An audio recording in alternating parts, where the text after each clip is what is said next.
5 seconds. Madam Vice Chairman, I wish to raise before this House a serious and burning issue which is causing great concern in Indian society, namely the educated unemployed in India. The educated unemployed in this country are estimated to be 40 million as per the statistics taken in 2000. The educated unemployed youth, if not properly admitted to jobs, get frustrated in life. In their frustrated mood, they fall prey to antisocial elements who wipe up their frustration against society.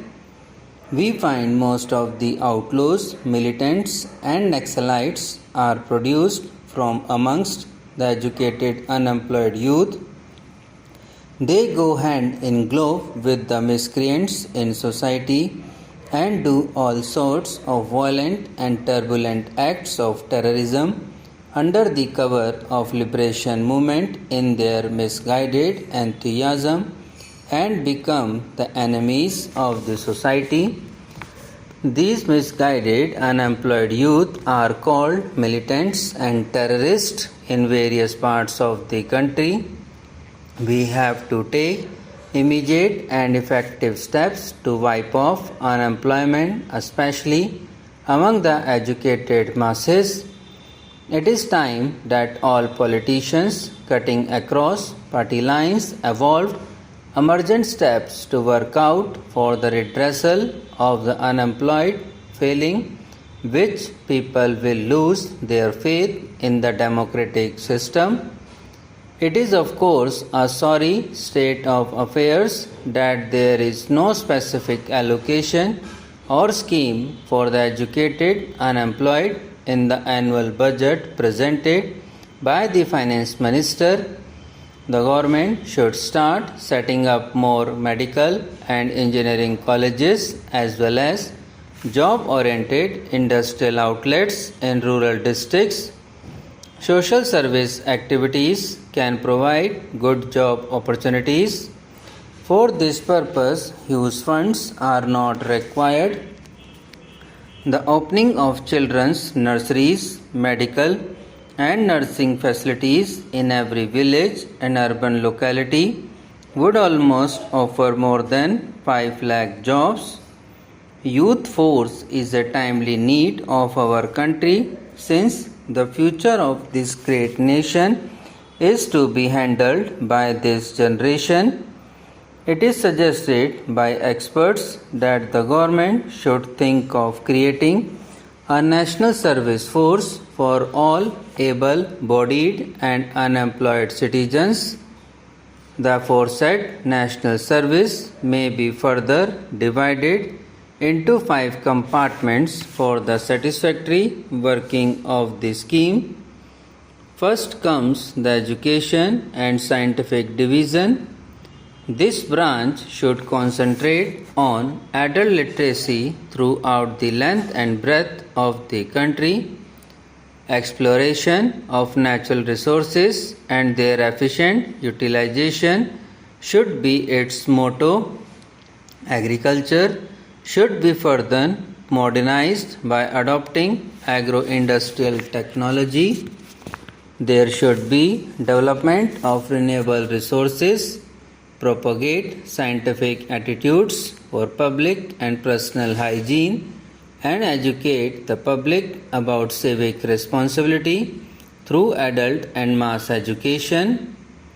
Engineering and Construction Division has to look after the maintenance and repairs of canals, dams, public schools, hospitals, digging of tube wells, and construction of solar and biogas plants and all public works wherever required.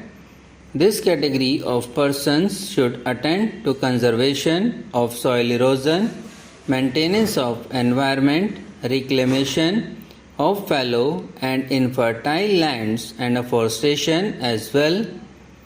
The next division is civil administration. This should act as an ancillary force to the police to supervise city traffic and keep an eye on antisocial elements. Another division has to look after the health condition of the public and their general fitness. This division should cater to the needs of the ailing public. There should be one cultural division which will rouse the artistic approach of the public and impart further knowledge under this scheme. Rural areas should be visited by them once or twice in a calendar year. They may educate the illiterate public in rural areas about economic plans regarding government loans and subsidy and impress upon them about unity and discipline and other social advancement and about family planning.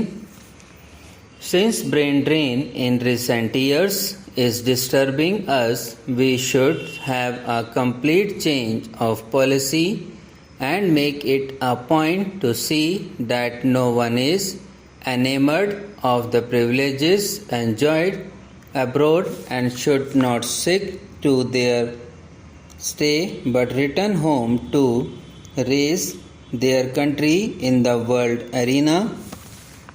Right to work should be a constitutional guarantee, and in that event the aggrieved individual can move the appropriate court to seek relief. This will create more employment to unemployed youth. By adopting such tactful measures, we can prevent the mass exodus of the educated youth to other countries and develop our country. In the above circumstances, my suggestions may be considered and the government may announce good schemes to retain our educated unemployed at home to work for the progress of this great nation. Having failed to export any of our products, having invested crores of rupees, we are now going back to the same thing as exporting iron ore, manganese ore, and we try to export our jute products so that we are going back to the same old stage even after making planning and development for the last 12 years. It is time that we thought seriously about our investment, why we are lagging, why is it that our industries cannot compete with foreign countries, although we take collaboration from Britain, America, Russia and so many other countries.